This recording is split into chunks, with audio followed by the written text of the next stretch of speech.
Bom dia, gente. Meu nome é Gustavo, né? Eu vou estar explicando para vocês todo o processo de neurulação, placenta e membranas fetais. Então, vamos lá. Bom, antes de explicar um pouco mais sobre o que é o processo de neurulação, a gente tem que entender o seguinte: estamos agora na terceira semana, só que precede ainda o processo de neurulação, o processo de gastrulação. Então, eu vou explicar um pouco mais sobre esse processo de gastrulação. Na verdade, eu vou só relembrar, né, alguns processos, porque esse tema já foi abordado no seminário passado. Então, aqui vai ser só um lembrete para a gente continuar. Bom, o processo de gastrulação vai ser um processo que ele é resumido no aparecimento da linha primitiva, né? A formação da notocorda e depois o processo de neurulação, né? Que é o aparecimento das cristas neurais e posteriormente, né, o processo de neurulação todinho. Então vamos aqui, certo? Primeiramente, antes da gente começar a explicar todas as estruturas, eu quero que vocês notem aqui que essas imagens elas se apresentam em diferentes visões, certo? Então aqui eu vou situar vocês, né, para uma melhor didática. Nessa imagem aqui, a gente está vendo esse, esse embrião, né, numa estrutura mais lateral, certo? E aqui eu coloquei esse cranial aqui para indicar que essa região vai ser a região cranial e essa região vai ser a região caudal. Então, sempre que a gente fala em região caudal, sempre tome como ponto de referência esse pedículo de conexão aqui. Mas, enfim. Então, na gastrulação, o que é que vai ocorrer? A gastrulação ela vai se dar com a formação também, né, das três camadas germinativas. E quais são essas três camadas, né? Ela é composta pelo ectoderma, certo? Que é esse azul aqui, mais superior, o endoderma, esse mais inferior, e entre os dois vai ter o mesoderma. E essa camada germinativa, ela vai ser oriunda, né, desse disco embrionário bilaminar, que até então ele é só formado pelo epiblasto e hipoblasto. Então, o que é que vai ocorrer na gastrulação? Veja que, tanto nessa imagem quanto nessa imagem, começa a aparecer essa linha primitiva. Bom, a linha primitiva, ela vai crescendo para a região cranial.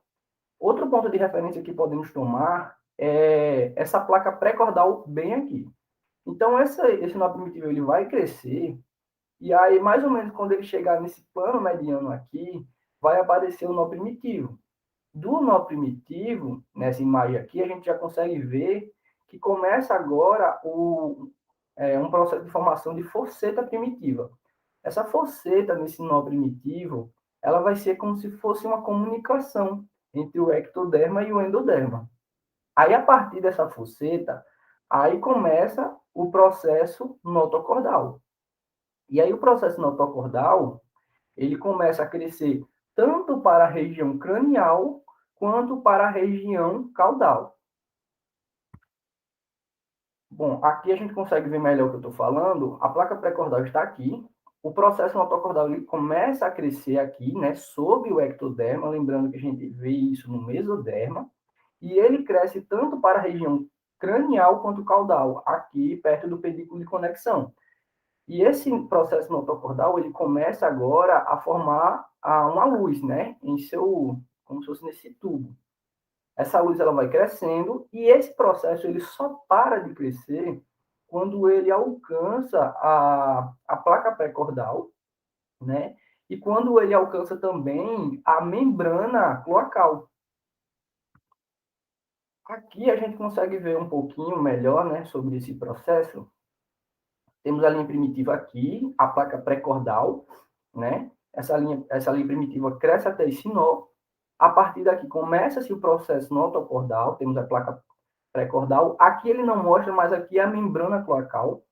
E veja que esse processo notocordal ele para quando ele atinge nessa placa pré-cordal, que agora começa a ser chamada de membrana orofaríngea, e também quando ele atinge a membrana cloacal. Aí agora a gente já começa a ver um pouco mais sobre o processo de neurulação, que é a formação do tubo neural. Então, aqui a gente consegue ver no ectoderma que as células, né, ectodermais, elas começam a se espaçar, formando essas pregas neurais aqui, que a gente pode ver. Elas vão se espaçando e, tanto na sua parte esquerda quanto na sua parte direita, começa um processo de elevação e invaginação, né? Essa elevação, ela é chamada de prega neural, né? Em cima dessas placas neurais, eu acho que eu até confundi aqui, e bem no seu eixo longitudinal, começa um processo de formação de suco neural. A gente vai conseguir ver mais essa imagem no próximo slide. Ó, veja aqui as camadas ectodermais, né? A placa neural formando a crista esquerda, a crista direita, e bem aqui, bem no eixo longitudinal, sobre a notocórdia em formação, começa um processo de suco neural.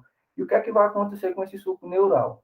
Ele vai cada vez se invaginando mais e as pregas elas vão se juntando. Quando elas se juntam, elas formam um tubo. Bom, aí aqui a gente vê, né? Aqui é uma visão do embrião, né? Só que aqui ele está numa placa achatada. Conseguimos ver aqui a presença dos sômitos, mas a gente vai falar um pouco posteriormente sobre eles, certo? Veja aqui que o sulco ele começa a ser formado juntamente com essas cristas neurais. Opa, passei sem querer.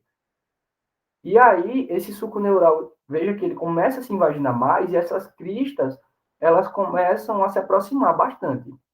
À medida que elas vão se aproximando mais, elas vão se dobrando, certo? E essas cristas elas vão se invaginando para cá, ó. Essas cristas, elas posteriormente, elas vão formar algumas estruturas. No próximo slide a gente vai ver melhor. Mas veja que essas células ectodermais, né? Elas vão se fundir, vão se fusionar, né? As cristas neurais e o tubo neural, eles vão se separar, veja aqui, e logo depois essas cristas neurais elas vão se dividir entre uma parte esquerda e direita e vão correr para a porção dorsolateral do tubo neural. Bom, aí essas cristas neurais, né, posteriormente e parcialmente, elas vão formar células de gânglios espinais, gânglios do sistema nervoso autônomo, gânglios do sistema dos nervos craniais, o quinto par, o sétimo par, o nono par e o décimo par. Bom, aqui eu trouxe, né, um artigo que o nome desse artigo é sobre disrafismos espinais fechados, ou também conhecido como disrafismos espinais ocultos, né? Porque ele vai ser oriundo do processo de neurulação, então ele que vai originar a medula espinal, e ele é oculto porque ele acontece nessa região. Só que, digamos assim, os seus defeitos, né, as suas malformações, elas vão ser vistas, né, nas estruturas do recém-nascido. Então, vamos lá. Esses disrafismos, eles acontecem pelas malformações das estruturas dorsais, neuronais e mesenquimais da linha média. Durante a gastrulação, ocorre a formação das 3 camadas germinativas, como eu já expliquei, ectoderme, mesoderme e endoderme, que induzem a formação da medula, peles e anexos. Malformações induzidas nesse período são as diastematomielia e cistos neuroentéricos. A neurulação primária ela é responsável pela formação do tubo neural e sua divisão ectodérmica nos componentes neuronais e cutâneos, né? Então, essa neurulação primária é exatamente a que a gente viu agora. Durante esse período, pode ocorrer falha do fechamento do tubo neural, que é conhecida como mielomeningocele, ou falha na separação ectodérmica cutânea e neuronal, também conhecida como disjunção, que pode levar a lipomiocele dorsal ou seio dérmico. Aí a neurulação secundária, que é um processo que acontece posteriormente, ele é responsável pela formação da medula terminal, né, distal S2, cone medular, filo terminal e cauda equina. As alterações mais comuns geradas nesse período são lipoma, né, terminal transicional ou caótico, o filo terminal expressado ou a mielocistocele terminal. Aí aqui eu vou trazer para vocês, né, alguns dos problemas causados, né, por esses disrafismos. O primeiro, a gente tem a mielocistocele terminal, que ela é causada pelo abaulamento lombosacral, né, gerada por malformação dos processos de neurulação. Aqueles sombros que eu falei anteriormente, eles vão originar posteriormente o esqueleto axial. Por isso que também está associado a esse processo de disrafismo. Temos também o filo terminal espessado, certo? Que pode estar associado à medula presa isoladamente ou associadamente ao disrafismo terminal fechado ou oculto, e acontece pela presença de gordura no filo terminal. Tá aqui o filo terminal, e quando acontece essa presença de tecido gorduroso, né, também vai ocasionar malformações. Temos a lipomiocele, que é a causa mais comum, né, de disrafismos fechados, porque acontece com a implantação do tecido adiposo na medula espinal. Veja aqui nessa imagem a presença de gordura, certo? Na medula espinal. Essa gordura ela começa a crescer e a sua preeminência a gente consegue ver exatamente quando o bebê nasce, bem aqui na parte lombosacral. Temos também a diastematomielia, que ela é uma divisão da medula e vértebra causada por malformação ou os dois. Nessa imagem aqui, a gente pode ver uma medula com deformidade, né? Mas esse quadro ele pode alterar bastante. Pode vir com uma medula duplicada, só que incompleta, pode vir ela incompleta, sem divisões, e esses quadros eles alteram bastante. Temos também o seio dérmico, né, que é a separação incompleta da ectoderme neural, da ectoderme epitelial, que é exatamente aquele processo da separação entre a ectoderme, as cristas neurais e o tubo neural, né? E aqui a gente pode ver, né, esse tumor dermoide, ele saindo e se proliferando bem aqui nas costas dessa criança. Veja também que origina malformação aqui na estrutura da coluna cervical, na coluna lombar também, e causa esse dobramento aqui.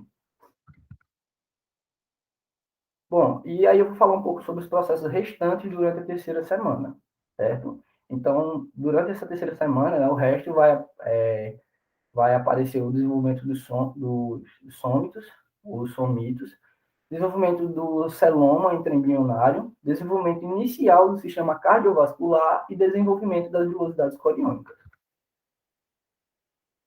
Bom, no desenvolvimento dos sômitos, ou somitos, o mesoderma ele vai começar agora a se dividir entre mesoderma paraxial, mesoderma lateral, aqui nessa posição mais exterior, e entre eles o mesoderma intermediário. Os somitos, eles vão se originar a partir do mesoderma paraxial. Aqui a gente consegue ver que esse somito ele começa aqui, ó, bem pequenininho, né? Começa a se proliferar. Aí depois que ele começa a se diferenciar nesse somito, ele começa a subir, começa a migrar para a região lateral do tubo neural. Só que lá ele vai formar uma placa pré-somítica. Essa placa pré-somítica ela vai começar a se segmentar nos sômitos, e esses sômitos, ao decorrer que o embrião ele vai crescendo, torna-se feto, esses sômitos eles vão aumentando cada vez mais, e posteriormente eles vão originar diversos tecidos, inclusive o esqueleto axial. Só mais um detalhe, não, é isso mesmo, aqui nessa imagem. Veja aqui a formação da placa pré-somítica, né, que é formada pelo mesoderma paraxial, bem aqui na lateral do tubo neural. E essa placa pré-somítica, ela é formada, né, pela expressão dos fatores de transcrição fork red, fork do C1 e C2, certo? Quando ela é formada, aí ela começa a migrar aqui, e essa segmentação ela é regulada pela via de sinalização delta note. Aqui a gente vê numa imagem mais frontal aqui, né, o mesoderma paraxial.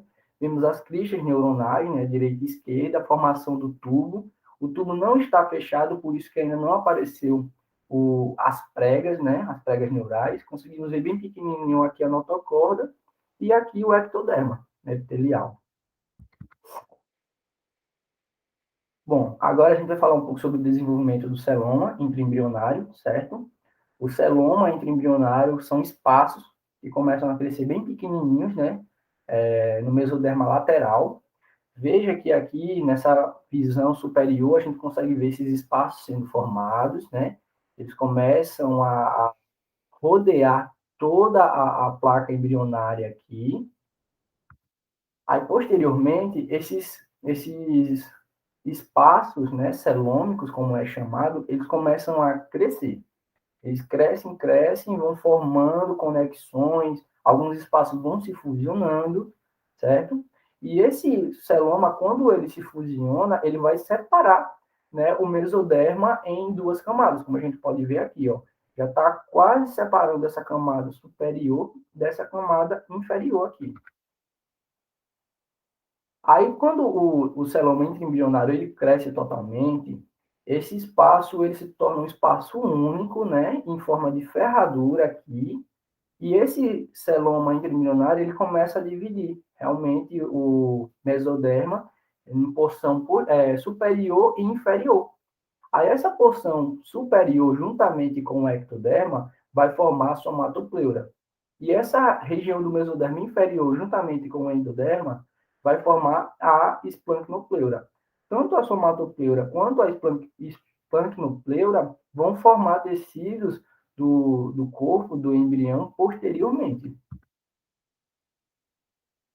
Aí veja aqui, ó, que esse celoma depois ele se torna único, né? Ele divide realmente essas camadas aqui e se torna, digamos assim, um espaço único. Mas por questões didáticas, por questões de explicação, ele é dividido em celoma intraembrionário, que é essa região mais interna que ainda está mais para dentro, né, do embrião, e temos o celoma extraembrionário, que é esse que já faz ligação com o exterior, né? No líquido amniótico, bem aqui. Bom, e temos também o desenvolvimento inicial do sistema cardiovascular, certo? Que a gente pode dividir em vasculogênese, que vai ser o processo inicial do coração primordial, né, desse embrião, e angiogênese, que é a formação de todos os vasos. Então, aqui na vasculogênese, o que é que acontece, né? As células mesenquimárias do mesoderma, elas vão começar a se diferenciar, né? Vão se diferenciar nesses angioblastos. Esses angioblastos, eles começam a se reorganizar, como a gente pode ver aqui, ó, por toda esse mesoderma aqui em volta dessa placa embrionária. Eles começam a se organizar, e essa organização, nesses conjuntos aqui, nesses aglomerados, são chamados de ilhotas sanguíneas. Essas ilhotas sanguíneas, né, dentro dela, temos as chamadas fendas intracelulares. Aí essas fendas intracelulares, elas começam a se fusionar. E esses angioblastos, eles agora começam a se diferenciar em células endoteliais e começam a formar esses canais endoteliais que a gente pode ver aqui, né? Como se fosse nesse corte, como se fosse um corte histológico, a gente vendo aqui a luz, né? Desses canais endoteliais. E aqui a gente vê essa organização. Veja que esses vasos sanguíneos primitivos, eles começam a migrar, certo? Eles começam a migrar. Tanto eles vão migrar para as áreas menos vascularizadas, quanto para as áreas mais vascularizadas. Nessa porção cranial, vemos aqui a área cardiogênica, que é exatamente a área onde vai haver a formação do coração primitivo. Aí aqui na angiogênese, a gente já vê agora realmente o processo da formação dos vasos como um todo, certo? Então, esses canais endoteliais, essas células endoteliais ao redor, né, desses vasos primitivos, elas começam a se diferenciar em células sanguíneas, certo?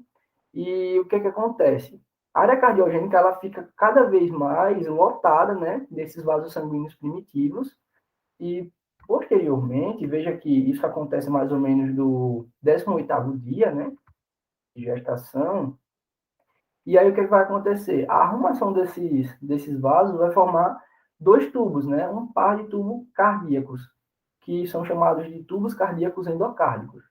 A esses tubos cardíacos endocárdicos, eles vão se fusionar e vão formar o tubo cardíaco primitivo, que ó, aqui a gente vê, né, o par, né, de tubos cardíacos, o processo de fusão deles, e aí no 22º dia, mais ou menos, a gente já consegue ver o coração primitivo, certo? E uma coisa também importante a salientar aqui é que aqueles vasos formados, né, no processo de vasculogênese, eles começam agora a realmente migrar para as áreas menos vascularizadas, vão até o perículo de conexão, né, e começa a se fusionar ali, formando um vaso só. A gente vai ver posteriormente o porquê dessa formação, certo? E todo esse processo está acontecendo no córeo, né, no saco coriônico. E depois, né, esse pedículo de conexão e esse córeo, juntamente, eles vão formar, né, o, o cordão umbilical, certo? Bom, aqui a gente vai ver agora o desenvolvimento das velocidades coriônicas, que tem muito a ver com esse processo de angiogênese, certo? E o que é esse processo? Aquelas invaginações que ocorreram lá pela segunda semana de desenvolvimento, né, que são chamadas vilosidades primárias, elas começam a se invaginar cada vez mais, certo? Nesse citotrofoblasto, né, e esse sincício trofoblasto. E quando essas vilosidades primárias elas começam a crescer, elas começam a se chamar vilosidades secundárias. Aí, o que que acontece? Aquelas células mesenquimais que formam aquelas células sanguíneas e capilares, eles começam a ir lá para o pedículo de conexão, começam a se reorganizar e começam a entrar dentro dessas velocidades secundárias. Quando já é possível ver esse rearranjo desses capilares nessas velocidades secundárias, elas passam a ser velocidades terciárias e, portanto, as velocidades prontas, né? Que são as velocidades coriônicas. São nessas velocidades coriônicas que vai acontecer a maior parte da troca de material entre a mãe e o feto. Aqui a gente consegue ver num aumento maior, né, como é que dá esse arranjo. Veja aqui o pedículo de conexão, ó. Veja aqui o sistema cardiovascular aqui formado nesse embrião, ele se reorganiza, vem pelo pedículo de conexão, formando aqui, né, vasos únicos. Na verdade, para ser mais exato, são duas artérias e uma veia, né, que depois se ramificam novamente e começam de novo a entrar nessas velocidades coriônicas, certo? Um detalhe também importante é que as células do citotrofoblasto, elas começam a revestir, né, toda essa invaginação, formando a capa citotrofoblástica. E ela vai ser importante, né, que é para manter essas velocidades. Então, essas velocidades, como eu falei, ela vai ser responsável pela maior parte das trocas, principalmente, né, as trocas de oxigênio e dióxido de carbono, né, entre o sangue materno e o sangue embrionário. E todos esses processos eles vão ser formados exatamente pela necessidade que o feto agora tem de nutrição e de oxigênio. Então, veja como esse sistema é legal, porque primeiro acontece a maturação desse sistema cardiovascular, para depois, né, vir o sangue materno. E quando chega no final dessa terceira semana, o sangue materno começa a correr, e o coração do bebê começa a bater, né? E todo esse sistema cardiovascular ele começa agora a funcionar, né? Como eu falei, a capa citotrofoblástica, ela vai ser importante, né? Vai ser revestir todo esse processo, né? E nas vilosidades coriônicas, temos as chamadas vilosidades tronco, que é nela que acontece, né, as principais trocas, realmente.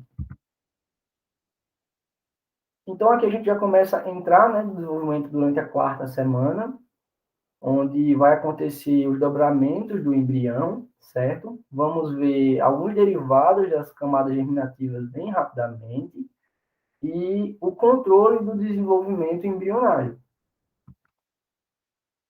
Os dobramentos de embrião, eles podem ser divididos entre dobramento cefálico e caudal e dobramentos laterais. Lembrando que esses dobramentos, eles acontecem de forma concomitante, ou seja, ele não é um processo depois do outro, acontecem simultaneamente. Mas para uma melhor explicação, a gente divide. Aqui eu trouxe um vídeo, só que esse vídeo ele não vai rodar porque esse slide está no Drive, né? Mas eu deixei aqui o link e esse vídeo ele é bem curtinho, tem uns 2 minutos e ele explica basicamente como é que acontece esses dobramentos, né? Para uma melhor visualização. Mas eu vou tentar explicar aqui de uma forma minuciosa para que não haja nenhuma dúvida. Então, aqui a gente consegue ver, né, os dobramentos cefálico e caudal. Então, aqui a gente vê numa visão lateral, né, veja o pedículo de conexão, então temos a região caudal. Aqui a gente consegue ver a membrana orofaríngea, então aqui temos a região cranial. E como é que acontece esse dobramento? Bom, primeiramente vai acontecer o desenvolvimento do encéfalo, né? Esse encéfalo já vai começar a crescer bastante. A gente viu lá no processo de neurulação que aquelas placas neurais, elas ficam maiores, né, na região encefálica. E a porção caudal, né, desse tubo neural, ele também começa a crescer no seu eixo longitudinal. E veja que à medida que vai crescendo, essas setinhas já começam a mostrar que começa o processo de dobramento aqui, ó, certo? Aí esse encéfalo começa agora a mostrar o prosencéfalo, né? Esse prosencéfalo começa a se formar e à medida que esse prosencéfalo se forma, esse dobramento ocorre ainda mais bruscamente, né? E esse dobramento ele vai começar a se sobrepor sobre o coração primitivo, ou então sobre a proeminência cardíaca, né? Porque aqui é um corte, claro. E ao mesmo tempo que isso acontece, né? A, a região caudal também começa a se dobrar e ela se dobra e se sobrepõe à membrana cloacal, certo?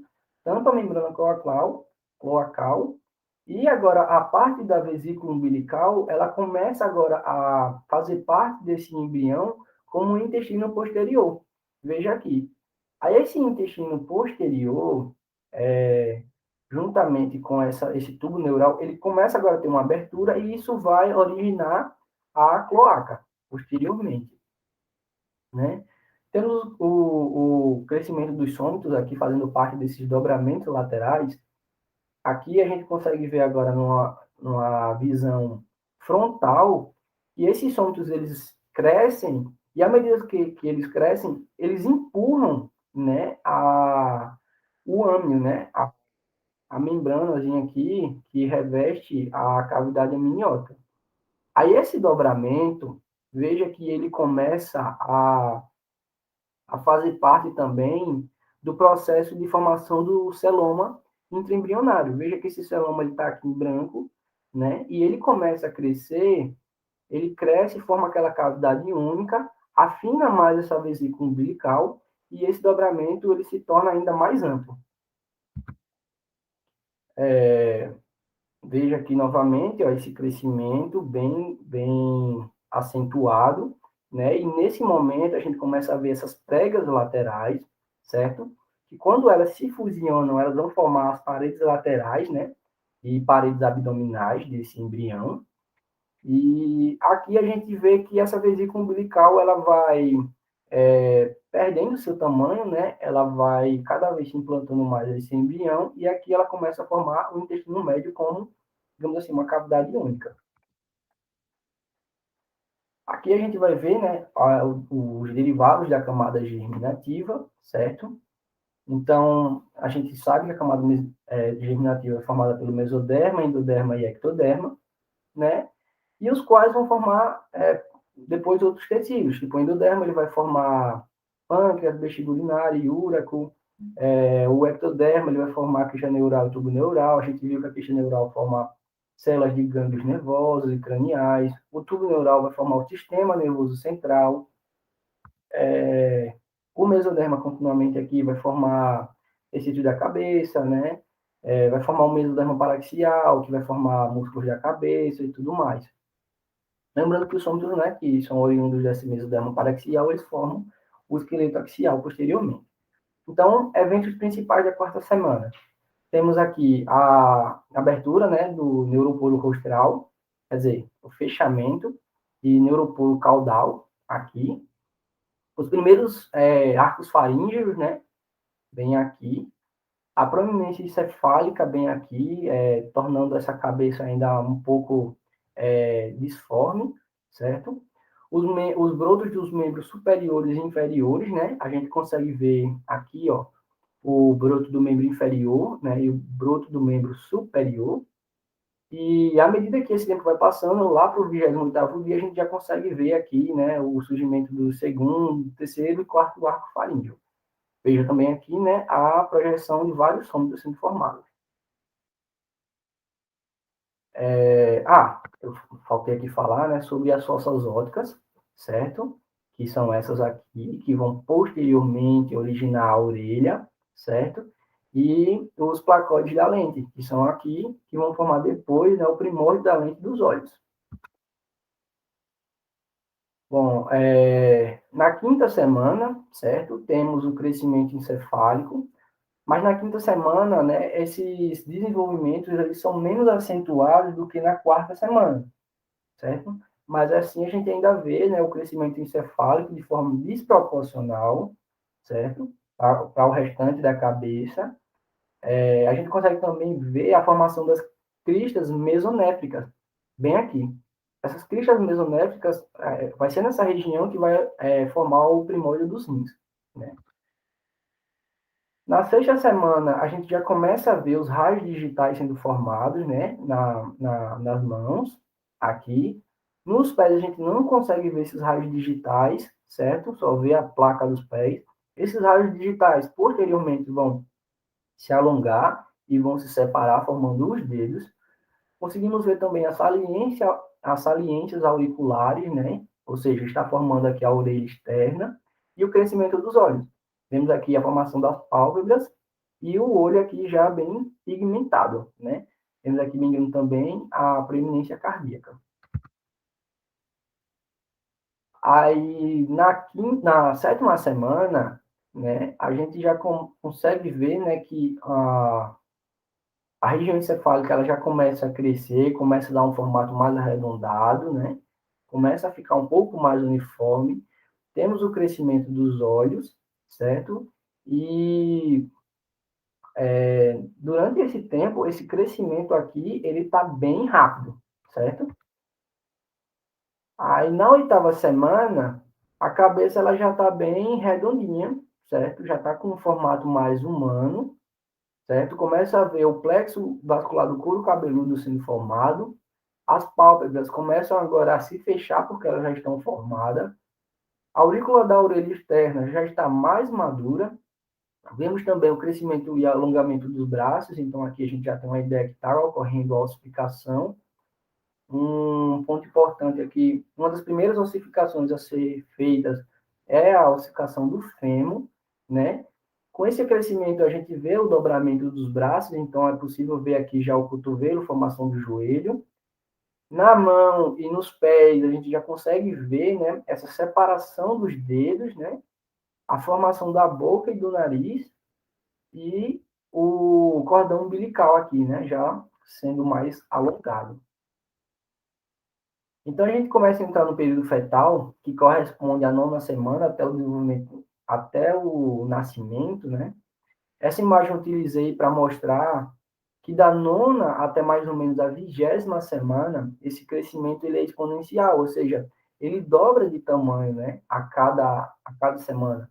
Só que veja que da 20ª até a 38ª semana, esse crescimento ele vai retardando. Isso acontece porque a cada vez mais que o feto ele vai crescendo, mais suprimento quer dizer, mais necessidade de nutrientes e oxigênio, e também o processo de formação dos sistemas se torna mais complexo, então esse crescimento ele vai sendo retardado.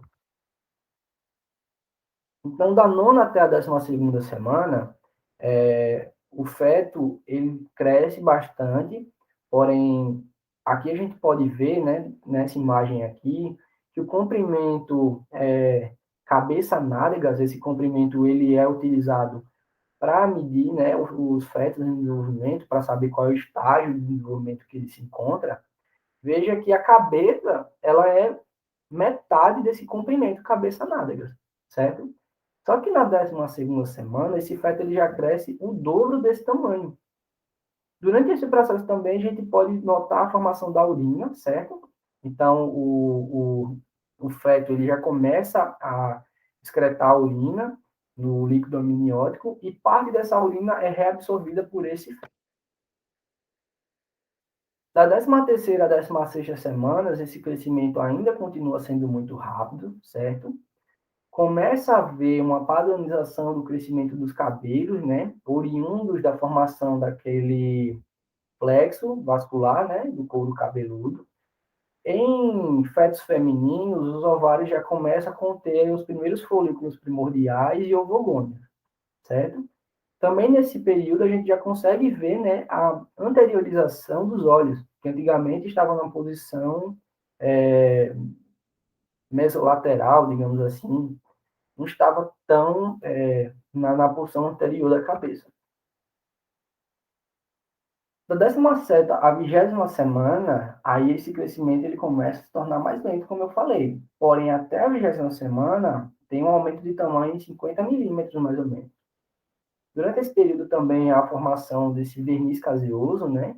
Que é esse tecido gorduroso aqui, bem branquinho, que reveste o bebê. Ele serve para evitar abrasões, rachaduras e entre outros, por conta, né, dos movimentos e do líquido amniótico que esse feto ele faz, né, lá dentro da placenta. E também temos o lanugo, que são esses pelinhos bem fininhos aqui que a gente consegue ver em recém-nascidos, que ajudam, né, a fixar esse verniz caseoso, né, a pele. Desenvolvimento da 21ª à 25ª semana, há um ganho de peso, mas não tanto de tamanho, certo? Aqui a gente já consegue notar o primeiro movimento dos olhos, esses movimentos eles podem ser ocasionados pela luz, né? Podem ser induzidos pela luz, na verdade, e começa também, aqui nos septos intraviolares, começa a haver uma secreção de surfactante. Esse surfactante, ele mantém esses alvéolos abertos. Por mais que o bebê ele não tenha uma respiração por conta própria, mas acontece muitos casos durante esse período de nascimento prematuro. Então, apesar de ter uma taxa de sobrevivência bem baixa, mas esse surfactante ainda consegue auxiliar, né? E com auxílio médico, né? Com equipamentos especiais, alguns recém-nascidos ainda conseguem sobreviver, mas é bem pouco. O desenvolvimento da 26ª à 29ª semana, né? Agora sim os pulmões e o sistema nervoso central já estão amadurecidos, certo? Então a taxa de sobrevivência desses recém-nascidos prematuros são maiores. As pálpebras se abrem, né? Se abrem completamente. E a gente consegue ver também o aparecimento das unhas, né? Que começam pelos membros inferiores e depois a gente consegue ver o aparecimento dessas unhas nos membros superiores. E nesse período também, o bebê ele tem mais ou menos um tamanho associado a uma abóbora, certo? Uma abóbora pequena. Aí, o desenvolvimento da 30ª à 38ª semana é o desenvolvimento final, né? Que é conhecido como um desenvolvimento assim, como se fosse um desenvolvimento de preparação para o parto, né? Aí a pele do bebê ela já está mais madura, né? Que está mais rosada e lisa. Os braços e pernas estão mais gordos, né? Porque há um ganho de 14 gramas por dia, certo? de peso. A taxa de sobrevivência é bastante alta, né, em nascimentos prematuros, porque, digamos assim, a maioria dos sistemas já estão funcionando normalmente, e o crescimento se torna cada vez mais lento a partir daqui. Então, existem alguns fatores, né, que influenciam nesse crescimento fetal. Eu listei alguns aqui. Só que esses fatores eles podem influenciar tanto positivamente quanto negativamente. Aí, positivamente, aqui eu trouxe, né? Glicose, aminoácidos, que são importantes para a nutrição desse feto. A insulina, que participa desse metabolismo, dessa glicose. O oxigênio, né? Que eu não preciso nem explicar o porquê, que ele é importante. Temos alguns hormônios, por exemplo, o GH, né? Que é importante para o crescimento do feto. E esses aqui são fatores negativos, né? Como o tabagismo, alcoolismo, que vão retardar o crescimento e desenvolvimento do feto, a desnutrição também, né? Que vai impactar bastante na formação de novas células. Também temos, né, genes recessivos, felizmente não temos como controlar isso aí, né? E esses genes recessivos, eles podem originar, né, problemas genéticos, e um dos casos assim que mais é comentado é a trissomia do 21, né, que é o caso da síndrome de Down. Então a gente entra agora aqui falando um pouco mais sobre a placenta e membranas fetais, né? A placenta, ela nada mais é do que uma junção, né, fetal com a junção materna. Essa junção fetal ela ocorre pelo saco coriônico, juntamente com o endométrio gravídico da mãe, que depois origina, né, a decídua, dividida em três, que é a decídua basal, a capsular e a paraxial. E temos também o funcionamento, né, dessa placenta, que ela funciona como uma troca, né, entre materiais do, tanto do sangue materno para o feto e vice-versa. E essa placenta ela vai funcionar, né, como uma barreira de proteção, vai funcionar também como local de alojamento, de trocas entre nutrientes, hormônios, troca de excretos e etc. E agora a gente vai falar um pouco mais sobre a composição, né, dessa placenta. Então, vemos aqui, né, em verde aqui, desse pedaço, a decida parietal, certo? E eu falei paraxial, mas eu confundi, é parietal, certo? E isso aqui é oriundo do endométrio gravídico da mãe. Aqui a gente já começa a ver nessa porção a decida basal. Em cima, a gente vai ver a decídua capsular. Não conseguimos ver nessa imagem, porque a decídua capsular, ela cobre, digamos assim, todo o saco coriônico. A gente consegue ver também aqui as vilosidades coriônicas, certo? Os espaços intervilosos, onde vai haver a troca também de sangue. Nessas vilosidades coriônicas, a gente consegue ver as vilosidades tronco, certo?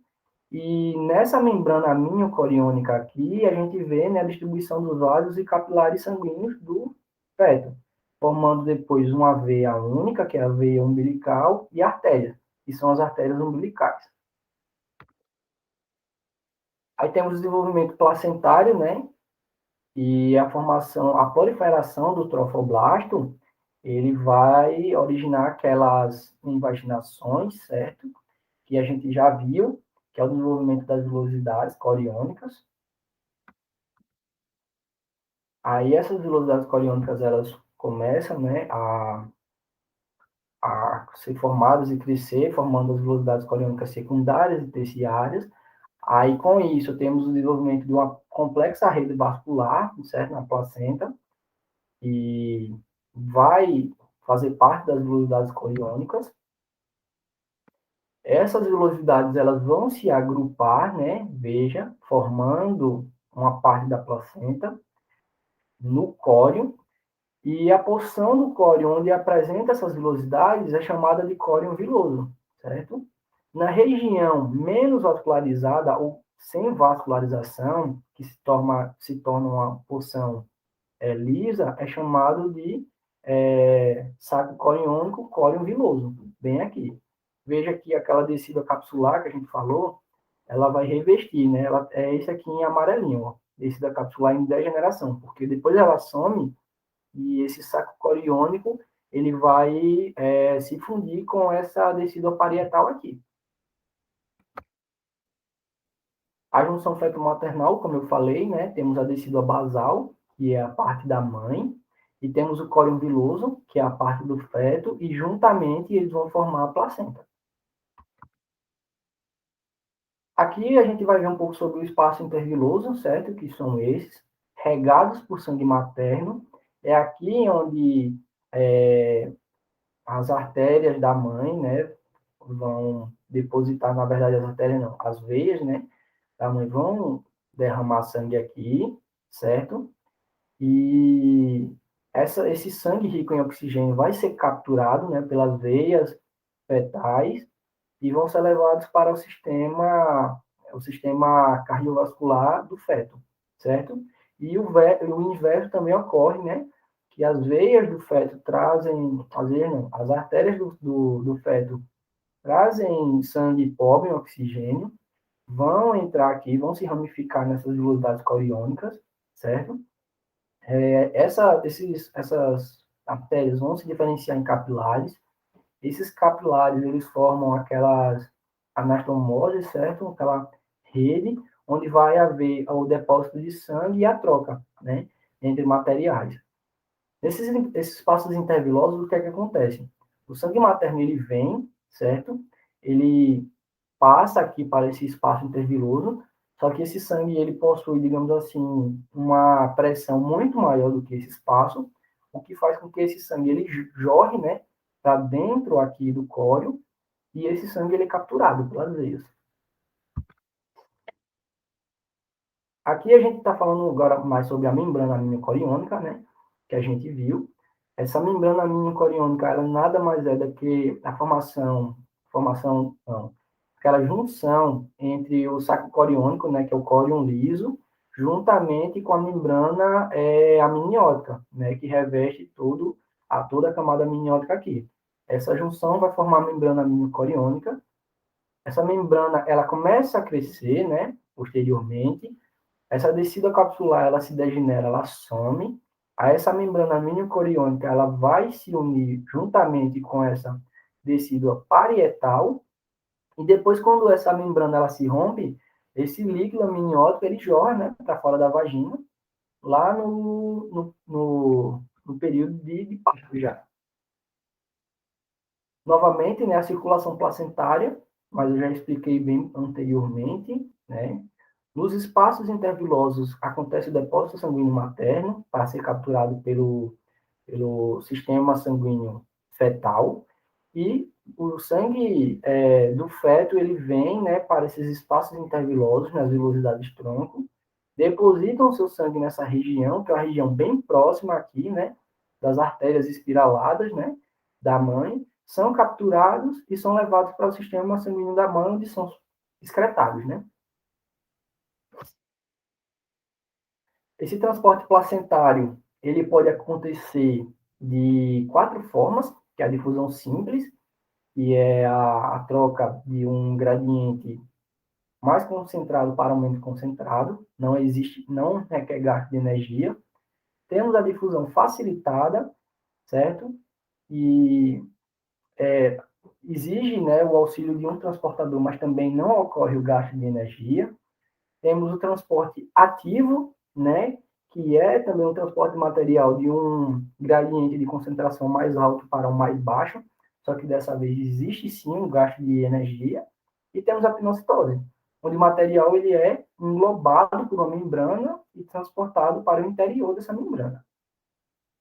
A transferência ela pode ser diversa, né, na placenta, vai da transferência desde gases, nutrientes, hormônios, transferência eletrolítica, transferência de anticorpos. Aqui vale ressaltar que o único anticorpo passado da mãe para o feto é essa imunoglobulina G, certo?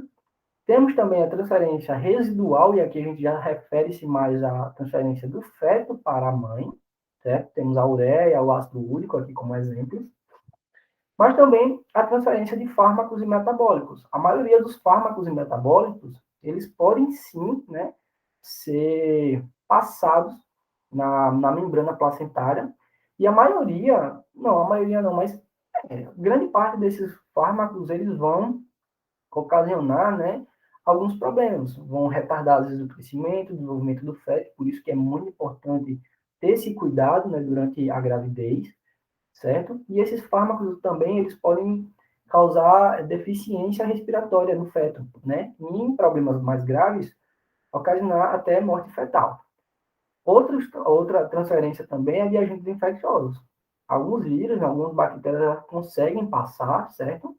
E aí a gente tem grandes exemplos, né, como varíola, coqueluche, entre outros. E tipo, esses agentes infecciosos, quando eles passam, eles podem causar, né, doenças congênitas. Temos também a síntese de secreção endócrina da placenta, lembrando que a placenta também, né, ela produz hormônios, né? Um dos mais falados é o HCG, que ele tem o seu pico, e esse pico ele para de ocorrer lá na 8ª semana, começa a descer. Esse HCG ele é importante para evitar novos ciclos menstruais, né? Ele, assim, entre muitos outras funções, né? Temos também a somatotrofina coriônica humana, conhecida como o GH, né, importante, ele induz o crescimento fetal. A tireotrofina coriônica humana, certo? E a corticotrofina coriônica humana, muito importante para o processo de trabalho de parto. Né? Aqui, como eu falei, o parto ele pode ser dividido em dilatação, expulsão e separação da placenta, mas ele é um processo contínuo. Durante a dilatação, aquele aquela, aquele hormônio que eu falei aqui, né, a corticotrofina, ela vai ser secretada, né, pela hipófise anterior, certo? E aí esse hormônio, ele vai induzir, né, a produção de adenocorticotrófico, né, outro hormônio importantíssimo, que induz a produção de cortisol, e esse cortisol vai induzir a produção de estrogênio. E por que, né, é necessária a produção desse estrogênio? Esse estrogênio ele vai tornar a parte muscular do útero mais sensível a, às induções da ocitocina. Essa ocitocina ela vai fazer com que haja contrações, né, nesses músculos uterinos, formando os movimentos peristálticos. Então, essa ocitocina, ela é muitas vezes até utilizada para induzir parto. Então, aí nesse processo, começa um processo de dilatação, né, desse útero. Essa dilatação, quando ela alcança, digamos assim, a dilatação máxima, começa a expulsão, né, do bebê. Esse bebê ele sai e posteriormente, né, a junção feto-maternal aqui, ela começa a se desfazer e ocorre a separação da placenta, certo? E durante aquelas contrações que eu falei, aquelas artérias espiraladas lá no endométrio da mãe, elas começam a ser começam a meio que se fechar, né? E começam a se enrolar novamente. Então, quando acontece essa separação, faz com que evite, né, o sangramento excessivo durante o parto.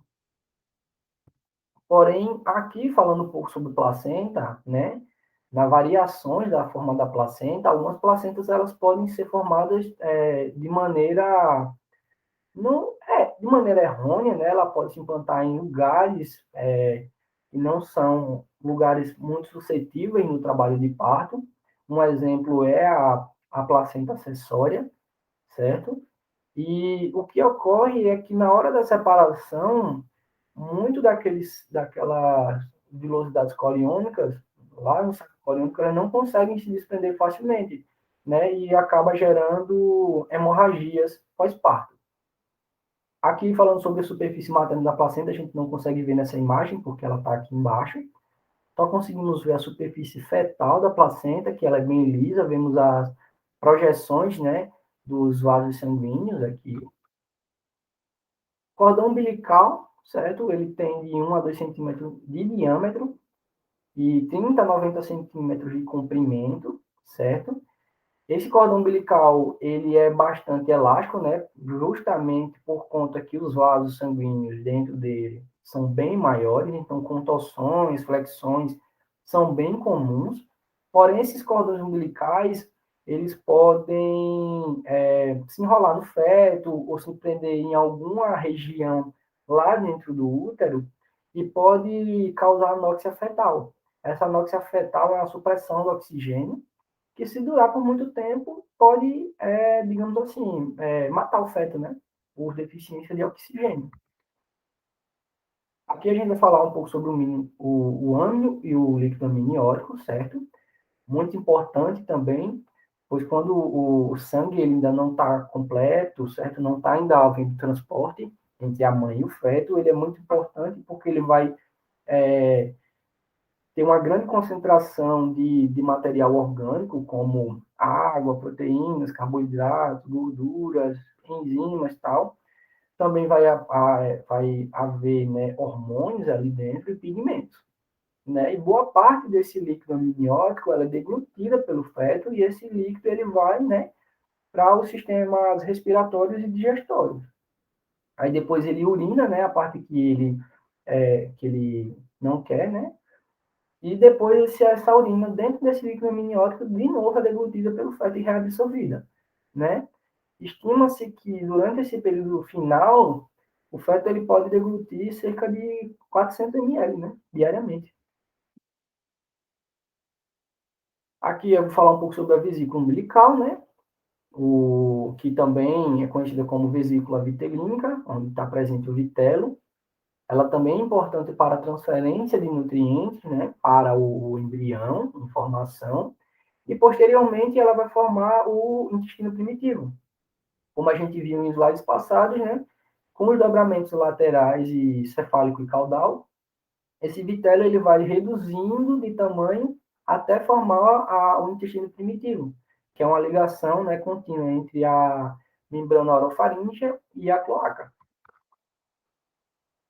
Aqui iremos falar sobre o alantoide. Ele não é funcional em embriões humanos, porém ele é importante porque a formação do sangue ela se inicia nesse alantoide, certo? Ou seja, a formação das veias e artérias umbilicais, né? Começa por esse alantoide. Depois esse alantoide ele vai diminuindo, né? Sua projeção vai encurtando e depois ele forma esse úraco, certo? Aqui a gente vê essa fissura uracal, que é nada mais que o umbigo, que ela faz uma ligação e desce até a bexiga. E esse ligamento ele é chamado de ligamento umbilical mediano. Então foi isso, pessoal. Espero que vocês tenham gostado. Eu espero que eu tenha sido claro. Qualquer dúvida pode mandar no WhatsApp. E aqui está algumas referências, né? A referência do livro utilizado, do Muro, que é Embriologia Básica, né? O artigo que eu utilizei, né? Aqui nessa apresentação. E os outros são os links das imagens utilizadas. Só para explicar, as imagens que não estão linkadas é porque elas são retiradas do próprio livro do Muro. Então é isso,